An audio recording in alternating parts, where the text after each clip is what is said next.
नमस्कार दोस्तों, स्वागत है आपका हमारे चैनल ऑनलाइन मित्र पर। सबसे पहले मैं अपने 119 सदस्यों का स्वागत करता हूं हमारे चैनल पर। और अगर अभी तक आपने हमारे चैनल को सब्सक्राइब नहीं किया तो जल्द से जल्द सब्सक्राइब कर लीजिए, क्योंकि मैं चाहता हूं कि हमारे सब्सक्राइबर जो कि हमारे मित्रों की टीम है वो बहुत बड़ी बननी चाहिए। तो आप सबसे पहले हमारे चैनल को जल्द से जल्द सब्सक्राइब कर लीजिए अगर आपने अभी तक सब्सक्राइब नहीं किया है तो। और अगर आज का वीडियो आपको पसंद आता है तो आप वीडियो को लाइक ज़रूर करें। जैसा कि मैंने आपको अपने पिछले वीडियो में बताया था कि स्टेट बैंक ऑफ इंडिया के कुछ सीएसपी संचालक जो कि अभी फ़िलहाल काफ़ी हमने इस महीने में देखा है कि स्टेट बैंक ऑफ इंडिया के काफ़ी सारे ग्राहकों को एक सबसे बड़ी समस्या आ रही है, वो है पार्शियल अमाउंट की या फिर आधार एपीएस सर्विस डिसेबल की या फिर सस्पेक्टेड फ्रॉड की। तो इन सभी सर्विसेज ये जो समस्या आ रही है इनका एक ही समाधान वो है ये कि कस्टमर को बैंक में जाके अपनी केवाईसी कंप्लीट करवानी होगी और इसके साथ ही एईपीएस सेवा को शुरू करने के लिए एक कंसेंट लेटर जो कि बैंक में उसे सबमिट करना होगा। और इन सभी सेवाओं के लिए स्टेट बैंक द्वारा अपने ग्राहक सेवा केंद्रों का इस्तेमाल किया जा रहा है। जैसे ही कोई customer state bank of India में जाता है तो उनसे ये कहा जाता है कि केवाईसी की और एईपीएस की जो सेवा है वो स्टार्ट करने के लिए उन्हें जो कंसेंट फॉर्म है वो ग्राहक सेवा केंद्र पर ही मिलेगा और केवाईसी भी एसबीआई के सीएसपी पॉइंट पर ही हो जाएगी आपकी।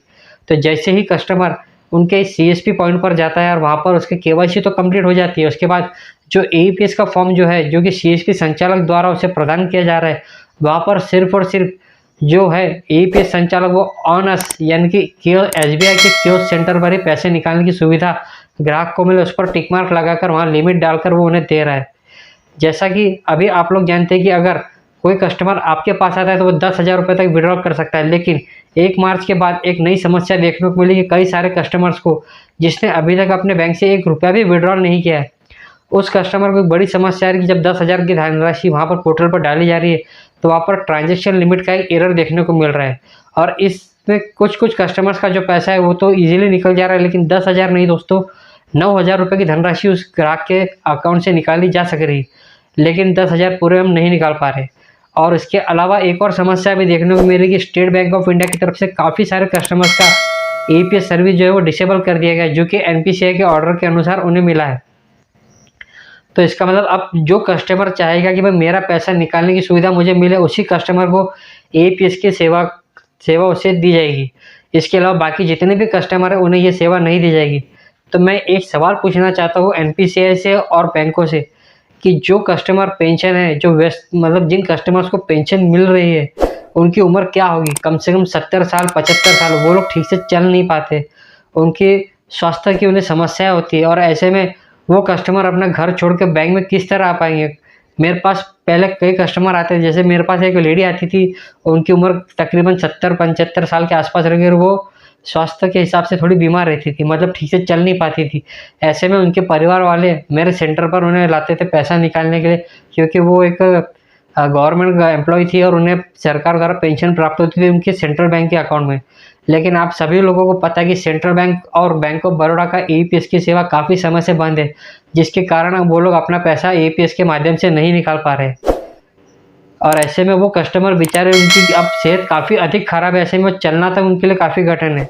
और उस कस्टमर को उन्हें वो ऑटो में बिठाकर बैंक में ले जाते हैं और बैंक में कई घंटों तक उन्हें बैठना पड़ता है, तब जाके उनका नंबर आता है और उसके बाद वो पैसा विड्रॉल कर पाते हैं। क्योंकि बैंक जब तक कस्टमर को दिखाया गया नहीं और जब तक कस्टमर का साइन नहीं लगा तब तक उन्हें पैसा निकाल कर देगा नहीं। और ऐसे जो उम्र में काफ़ी मतलब अधिक उम्र के लोग हैं उनको बैंक द्वारा एटीएम भी प्रदान नहीं किया जा रहा। हालांकि ये सही बात है कि उन्हें अगर एटीएम दिया जाएगा तो उनके परिवार को कोई सदस्य उनके पैसों की निकासी कर सकता है, या फिर कोई ऐसा व्यक्ति जो उनका एटीएम कार्ड लेकर उनके साथ फ्रॉड करने की कोशिश कर सकता है। हमने ऐसे कई किस्सों को न्यूज़पेपर में और न्यूज़ चैनल पर देखा है कि किसी व्यक्ति ने उनका एटीएम कार्ड लिया और उनसे पैसा निकाला और उनके साथ ठगी की। लेकिन अब जो ये फैसला स्टेट बैंक ऑफ इंडिया द्वारा या फिर कई बैंकों द्वारा लिया जा रहा है कि हमारे कियोस्क सेंटर से ही हम लोग पैसा निकालने की सुविधा प्रदान करेंगे, तो मैं बताना चाहता हूँ कि दूर दूर कई छोटे मोटे गांव होते हैं, वहाँ पर आप लोग कहाँ से अपना एईपीएस सेंटर दे पाएंगे? क्योंकि किसी भी बैंक का किसी भी शहर में 1, 2 या 3 इतने ही सीएसपी सेंटर अलाउ होते हैं। ऐसे में पूरे सिटी को कैप्चर करना आप लोगों के लिए भी मुमकिन नहीं है और कई सारे कस्टमर्स को काफ़ी मतलब जो कई जितने भी प्राइवेट एईपीएस सेंटर है वो काफ़ी समय तक खुले रहते हैं। जैसे अगर आप बात करें बैंकिंग पॉइंट जो कि आपकी स्टेट बैंक ऑफ इंडिया के, वो 6 बजे 7 बजे तक शुरू रहते हैं, लेकिन जो प्राइवेट एईपीएस सेवा पोर्टल वाले जो चलाते हैं लोग, वो कम से कम 9-9 10-10 बजे तक अपनी सेवाएं ग्राहक को प्रदान करते हैं। ऐसे में किसी कस्टमर को अगर अचानक रात के समय इमरजेंसी आ गई मेडिकल की, तो वो कहाँ जाएगा? उसके पास एटीएम कार्ड नहीं होगा और उसकी सिर्फ एईपीएस की सेवा ही शुरू होगी, तो ऐसे में वो क्या करेगा? और अभी जो है फैसला लिया जा रहा है कि उन्हें सिर्फ एईपीएस के लिए बैंकों के कियोस्क सेंटर पर ही जाना पड़ेगा, कि कहाँ तक सही है? तो मैं एनपीसीआई से इस मामले में विनती करना चाहूँगा कि वो हमारी इस बात को थोड़ा सा ध्यान में ले और सभी सीएसपी संचालकों के साथ किसी भी तरह का अन्याय न होने दे। आपके पास जितनी भी शिकायतें आती है चार्जबैक की, तो उसमें हम आपके आप जो भी नियम बना रहे हैं उसे मानने के लिए हम तैयार हैं। लेकिन अभी आप बैंक अगर इस तरह का काम करेंगे कि सिर्फ हमारे कियोस्क सेंटर पर निकले, तो हम हर जितने मान लीजिए कि अगर किसी शहर में 100 सीएसपी सेंटर हो जो कि प्राइवेट सेवा प्रदाता द्वारा सर्विस ले रहे हैं, और मान लीजिए कि उसी शहर में सिर्फ 2 या 3 ही बैंक के कियोस्क सेंटर है, तो ऐसे में इतने बड़े कस्टमर मार्केट को कैसे वो कैप्चर कर पाएंगे? और कैप्चर तो छोड़िए, कोई भी कस्टमर उसी सीएसपी सेंटर पर जाता है जहाँ पर उसे भरोसा होता है, क्योंकि किसी भी नए सीएसपी सेंटर पर वो कभी भी भरोसा नहीं कर सकते, क्योंकि ये पैसों का मामला है। हो सकता है उनके साथ वहाँ धोखा हो जाए। तो हमने आज 4-5 साल से हम लोग एईपीएस का काम कर रहे हैं और हमारे पास इतना हमने कस्टमर्स को सर्विस दी है, तब जाके कस्टमर हमारे पास आता है और हमसे एईपीएस की सेवा या मनी ट्रांसफ़र की सेवा लेता है। ऐसे में अगर बैंक इस तरह से करेंगे तो हम लोग पूरी तरह से बेरोजगार हो जाएंगे। और ऐसे में मेरा ये विनती है बैंकों से और एनपीसीआई से, दोनों से, कि वो हमारे साथ इस तरह का अन्याय न होने दें। क्योंकि जिस तरह से आपके पास जो चार्जबैक की शिकायतें हैं, तो आज ही मैंने एनपीसीआई के पोर्टल पर देखा है कि स्टेट बैंक ऑफ इंडिया के जनवरी महीने में सिर्फ 900 शिकायतें आई थी चार्जबैक को लेकर। मैं ये नहीं कह रहा हूँ कि अब शिकायतें न ले, लेकिन ये ज़रूरी है। इसके अलावा जब से यूपीआई शुरू हुआ है, इन 3 से 4 सालों में जब से यूपीआई सेवा की शुरुआत हुई, तो कम से कम 30,000 करोड़ रुपए का घोटाला यूपीआई के माध्यम से हुआ। तो इसका मतलब ये थोड़ी कि बैंकों ने ये कह दिया कि जो यूपीआई की सेवा है वो हम नहीं देंगे, या फिर हमारा बैंक टू बैंक ही हम यूपीआई की सर्विस का इस्तेमाल करवाएंगे। तो यूपीआई के लिए तो इतने कोई भी कठोर नियम नहीं बनाए गए, तो फिर हम एईपीएस संचालकों के लिए इस तरह के नियम आप क्यों बना रहे हैं? हम भी कस्टमर्स को हमारी सेवा देने के लिए बैठे हैं, ना कि हम किसी कस्टमर को ठगने के लिए बैठे हैं। अगर हम लोग ठगी कर रहे होते तो हम अभी तक काम क्यों कर रहे होते? आज हम किसी भी कस्टमर का, और आज 5 सालों से हम लोग काम कर रहे हैं, लेकिन अभी तक किसी भी एईपीएस सेवा प्रदाता ने किसी तरह का कोई आंदोलन नहीं किया कि भाई आप हमारा कमीशन बढ़ाइए। हम जो भी कमीशन एईपीएस में हमें प्राप्त हो रहा है, 1 रुपये, 2 रुपये, 10 रुपये, हम उससे संतुष्ट है। कुछ एईपीएस सेवा संचालक जो है वो मतलब एक्स्ट्रा शुल्क ले रहे हैं, ये भी मानते हैं, लेकिन वो अगर एक्स्ट्रा शुल्क नहीं लेगा तो उसका घर परिवार कैसे चलेगा? आप हमें उसमें कमीशन हमें थोड़ा बढ़ाइए, ताकि हो सके कि आगे भविष्य में कोई भी सीएसपी संचालक किसी भी तरह का एक्स्ट्रा कमीशन ना ले। लेकिन फिलहाल कमीशन इतना कम है कि हमें मजबूरी में लेना ही पड़ता है। अगर आप बात करें बैंक सीएसपी की, तो बैंकों द्वारा अपने सीएसपी प्रोवाइडर को किसी न किसी तरह की कुछ न कुछ सैलरी दी जाती है। हालांकि वो सैलरी कम होती है, लेकिन जब उस एईपीएस संचालक का जो टर्नओवर होता है वो हमारे टर्नओवर से 10 गुना अधिक होता है। मान लीजिए कि मैं एक महीने में 10 लाख का अगर एईपीएस कर रहा हूँ, तो वो जो सीएसपी सेवा संचालक है वो कम से कम 1 से 1.5 करोड़ रुपए का टर्नओवर करता है हर महीने में, तो उसका कमीशन हमारे कमीशन के मुकाबले 10 गुना ज़्यादा होता है। इसके अलावा उसे सैलरी भी दी जाती है। अभी मैं आप लोगों के सामने एक चार्ट दिखाने वाला हूँ आप लोगों के एईपीएस और यूपीआई, जो कि एनपीसीआई की वेबसाइट से ही मैंने निकाला है।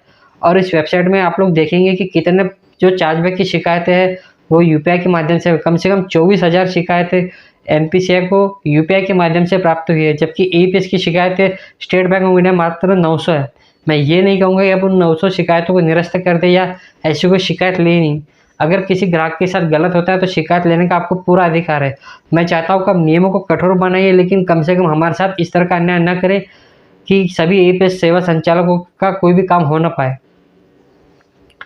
और जिस भी एईपीएस संचालक को किसी भी तरह की समस्या आ रही हो, तो वो मुझे नीचे कमेंट में बताए, या फिर इस वीडियो के डिस्क्रिप्शन में मैंने अपना इंस्टाग्राम का लिंक दे दिया है, आप वहाँ पर भी मुझसे आप संपर्क कर सकते हैं। और आपके साथ अगर किसी तरह का कोई मतलब गलत काम हो रहा था, आप मुझे मैसेज में बताइए, ताकि मैं आपकी बात यह अपने वीडियो के माध्यम से लोगों को बता सकूँ। आज के वीडियो में बस इतना ही था कि एनपीसीआई हमारी बातों को सुने, हमारी परेशानियों को समझे, क्योंकि जब से जनवरी 2024 के बाद से काफ़ी नियम मतलब नए नियम आते जा रहे हैं, जिससे हमें काफ़ी परेशानियों का सामना करना पड़ रहा है। जैसे सबसे पहले एनपीसीआई द्वारा ये बताया गया कि हमें दिन में 1 बार 2 फैक्टर ऑथेंटिफिकेशन करना है। उसके बाद 2 जनवरी के बाद से हमें हर कस्टमर के साथ अपना 2 फैक्टर ऑथेंटिफिकेशन करना ज़रूरी हो गया है। ऐसे में अब काम करना हमारे लिए बहुत कठिन हो चुका है। और जब से ये मार्च महीना लगा है, तब से सभी बैंकों का एईपीएस सर्विस जो है वो डिसेबल हो चुका है। मेरी ऐसी उम्मीद है कि शायद 1-1.5 महीना ये समस्या सभी रिटेलर को देखने को मिल सकती है। लेकिन अगर स्टेट बैंक ऑफ इंडिया, जो कि इतनी बड़ी मतलब ब्रांच संभाल रहा है, ऐसे में अगर अपनी एईपीएस सेवा बंद कर देगा तो हम सभी जो एईपीएस का जो रिटेलर जो काम करते हैं उन्हें मतलब आप समझ सकते हैं कि कितनी कितनी कठिनाई का सामना करना पड़ेगा। इसलिए मैं विनती करता हूँ कि प्लीज़ आप हमारे काम को बंद न करें। आप चाहे तो लिमिट कम कर दीजिए लेकिन काम बंद न करें। अगर आप हमारे वीडियो से सहमत हो तो हमारे चैनल को सब्सक्राइब कीजिए, और अगर वीडियो पसंद आता है तो लाइक और शेयर कीजिए, क्योंकि मैं चाहता हूँ कि किसी का भी काम बंद ना हो। और इसीलिए अभी तक जितनी भी आपने वीडियो देखेंगे तो शायद किसी ने इस बारे में बात नहीं की, क्योंकि वो सिर्फ यही बात करते कि बैंकों द्वारा क्या किया जा रहा है, फिर एनपीसीआई द्वारा क्या किया जा रहा है, लेकिन कोई भी इस बारे में बात नहीं करता है कि हम अगर ये काम बंद हो जाएगा तो हम लोग क्या करेंगे। क्योंकि हम 3 से 4 साल से इस काम से जुड़ा और यही काम हमारे आमदनी का ज़रिया है। इसलिए मैं विनती करूँगा कि आप अपना जो लिमिट है शायद वो कम कर दें, लेकिन इस काम को बंद न करें, ताकि हम धीरे-धीरे जो है अपने आप को किसी और काम में मतलब हम किसी और काम की शुरुआत करें और इस काम को हम धीरे-धीरे खुद ही हम बंद कर दें। क्योंकि जिस तरह से हमने देखा है कि इस 2024 में जैसे-जैसे नियम आ रहे हैं, वैसे ही काम करना काफ़ी कठिन हो गया है। आज का वीडियो अगर मैं किसी को भी मतलब ये नहीं कह रहा हूँ कि वो गलत कर रहा है, ना मैं बैंक को दोषी ठहरा रहा हूँ, नहीं एनपीसीआई को, क्योंकि एनपीसीआई के पास तो शिकायतें बहुत आ रही है, तो ऐसे में उसका काम कस्टमर की सेफ्टी फर्स्ट है। अभी यूपीआई के माध्यम से काफ़ी ज़्यादा फ्रॉड हो रहा है। सबसे अभी कुछ ही दिनों पहले मुझे भी एक एसएमएस मतलब मुझे कॉल आया कि भाई मैं मुकेश बात कर रहा हूँ। मैंने उससे पूछा भाई कौन मुकेश? तो उसने मुझसे कहा कि आप मुझे पहचानते नहीं क्या? भूल गए क्या? अब आप जैसा कि आप सभी लोगों को पता है कि अगर मैं आपसे बात करूँ फ़ोन पे कि भाई मैं रमेश बोल रहा हूँ, तो आप बोलेंगे कौन रमेश? तो आपका कोई ना कोई व्यक्ति जो है रमेश नाम से आपका परिचित होगा। हो सकता है वो आपका स्कूल का फ्रेंड हो, या फिर आप जो व्यापार करते हो तो उसमें का आपका कोई व्यक्ति हो जिससे आप काफ़ी समय से मिले ना हो, या आपका कॉलेज का कोई फ्रेंड हो, तो कोई भी एक रमेश हो सकता है। ऐसा नहीं है कि आपके जीवन में कोई रमेश नाम का व्यक्ति ही ना हो। कभी न कभी हमारा किसी रमेश से पाला पड़ता ही है। तो वो मुकेश था, जिसने मुझसे कहा कि यार मुझे एक समस्या है कि मेरा जो फ़ोन पे है वो ठीक से काम नहीं कर रहा है और मुझे किसी से पेमेंट मंगवाना है। तो आप वो पेमेंट आपके यूपीआई अकाउंट में मंगवा लीजिए और मेरे उस मित्र को आप ट्रांसफ़र कर दीजिए। तो मैंने कहा ठीक है, आप डाल दीजिए। मुझे इतना तो पता था दोस्तों कि वो 100% फ्रॉड है, क्योंकि उसने जो नाम मुझे बताया वो नाम एक्चुअल में मेरे घर परिवार या मेरे मित्र मंडल का कोई भी सदस्य मुझे उस नाम से नहीं बुलाता है। वो मेरे निकनेम से ही मुझे जानते हैं। तो ऐसे में जब उसने मुझे बताया, और ये फ्रॉड लोग क्या करते हैं पता है आपको? रैंडमली फ़ोन पे या गूगल पे पर किसी का भी नंबर टाइप करते हो तो आप जानते हैं कि उसका नाम आ जाता है।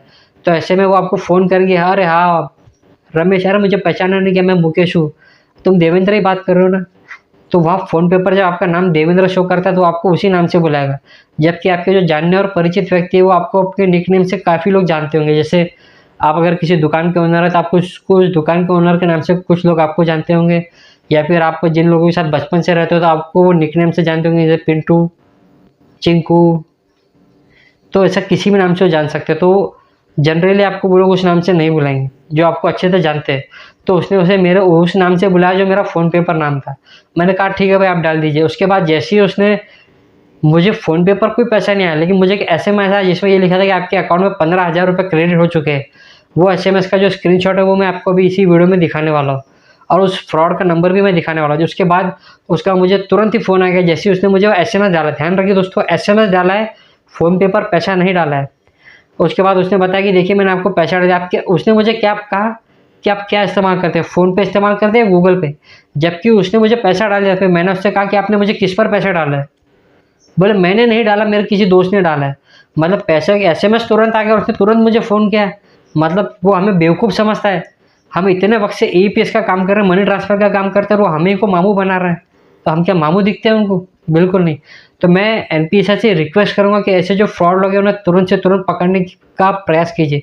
हालाँकि मेरे साथ कोई फ्रॉड हुआ नहीं, इसलिए मैं किसी तरह की कोई शिकायत नहीं कर पाया। और उस व्यक्ति ने को जब मैंने बताया कि मैं तुम्हारी शिकायत साइबर सेल में करूँगा, तो वो मुझे गालियाँ देने लगा। उसके बाद मैंने उससे कहा कि तुम्हें जितनी गाली देनी है दो, क्योंकि आपका कॉल जो है वो रिकॉर्ड हो रहा है। मैं आपको बता दूं कि मेरे कॉल में जब अननोन नंबर से कोई कॉल आता है तो ऑटोमेटिकली रिकॉर्डिंग मोड पर चला जाता है। इसीलिए मैंने उससे कहा कि तुम्हें जितनी गाली देना है दो, तुम्हारा कॉल रिकॉर्ड हो रहा है, उसके बाद मैं तुम्हारी शिकायत पुलिस स्टेशन में भी करूँगा। तो उसके बाद उसने फ़ोन कट कर दिया। तो मैं इस तरह से आप लोगों को इस वीडियो के माध्यम से ये भी बताना चाहता हूँ कि अभी यूपीआई के माध्यम से और एईपीएस संचालकों के साथ भी कई तरह के फ्रॉड हो रहे हैं। जैसे अभी हाल ही में कुछ दिनों पहले आपने एक वीडियो देखा था जो कि स्पाइस मनी के बारे में था, कि उसके साथ किसी तरह का फ्रॉड हो गया। जैसे आपको वीडियो केवाईसी के लिए फ़ोन आता है कि हम स्पाइस मनी कंपनी से बात कर रहे हैं और आपका अभी तक वीडियो केवाईसी जो है कंप्लीट नहीं है।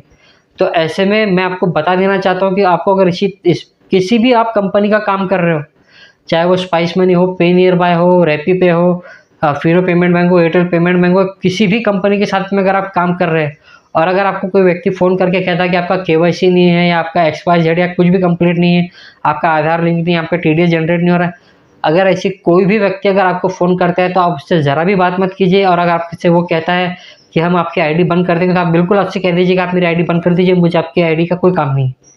उसके बाद आपको अगर उसमें किसी तरह का कोई डाउट आता है कि हाँ भाई ये सचमुच मेरी आईडी बंद कर देगा, तो आप तुरंत अपने डिस्ट्रीब्यूटर को कॉल कीजिए, आपके एरिया मैनेजर को फ़ोन कीजिए, आपका जो जोनल मैनेजर है उसे कॉल कीजिए। और अगर वो भी आपको ठीक से जवाब नहीं दे पा रहे हैं या फिर आपके पास उनका नंबर नहीं है, तो आप अपने कंपनी के कस्टमर केयर पर फ़ोन कीजिए और बताइए कि मुझे इस तरह का फ़ोन आया है, तो क्या ये फ़ोन सही है या गलत है। उनसे पूरी जानकारी लेने के बाद ही आप किसी व्यक्ति को कोई जानकारी दें। और अगर आपको अपना कोई डॉक्यूमेंट देना भी है तो कंपनी के ऑफिशियल ईमेल आईडी पर ही सेंड करें, डायरेक्टली किसी के व्हाट्सएप नंबर पर या फ़ोन पर किसी को कोई भी एंटरटेन ना करें। और खासकर वीडियो कॉल का विषय ध्यान रखें।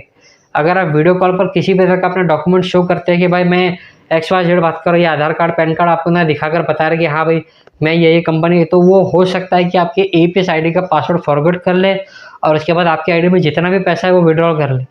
ध्यान रखिए दोस्तों, ये लोग ज़्यादातर बिल पेमेंट सर्विस का इस्तेमाल करते हैं। जैसे अगर आप लोग महाराष्ट्र के यूज़र हैं तो ये लोग आंध्र के या फिर किसी भी साउथ का या फिर दिल्ली विल्ली कहीं का भी रिचार्ज कर देंगे जिसका रिफंड होता ही नहीं। पहली बात तो हमारे पोर्टल से किसी भी तरह का रिचार्ज या फिर मनी ट्रांसफ़र हो जाए तो किसी भी शर्त में हम लोग उसे रिफंड नहीं ले सकते। इसलिए सावधानी रखना ये आपकी ज़िम्मेदारी है और आपको हर तरह के फ्रॉड से बचाना भी हमारी ज़िम्मेदारी है। मेरे साथ ये फ्रॉड हुआ है, इसीलिए मैं आपको बता रहा हूँ। तो मैं आपको ये अगर अब तक आपने हमारे चैनल को सब्सक्राइब नहीं किया तो सब्सक्राइब कर लीजिए। मेरा टारगेट आज के वीडियो में मैं चाहता हूँ कि मुझे 1000 सब्सक्राइबर मिले, और अगर नहीं भी मिले तो कोई बात नहीं दोस्तों, मैं अपने जितने भी मेरे व्यूअर्स हैं मैं उनकी सेफ्टी के लिए हर बार वीडियो बनाता ही रहूँगा। और जाते जाते एक बार और कह देना चाहता हूँ कि अगर आप लोग AEPS का काम करते हैं तो रजिस्टर मेंटेन जरूर करें, क्योंकि ये मैं हर वीडियो में आपने बताता हूँ कि AEPS का काम करते समय कस्टमर के लिए रजिस्टर मेंटेन करना बहुत ज़रूरी है। नहीं तो फ्यूचर में NPCI की तरफ से आपको भी किसी तरह का रिकवरी लेटर मिल सकता है या फिर चार्जबैक की तरफ या फिर आपके अकाउंट से किसी भी तरह का चार्जबैक लिया जा सकता है। अगर वीडियो आपको पसंद आया तो आप चैनल को सब्सक्राइब कीजिए। आप लाइक करो या मत करो, लेकिन मुझे सब्सक्राइबर की बहुत ज़रूरत है। Thank you.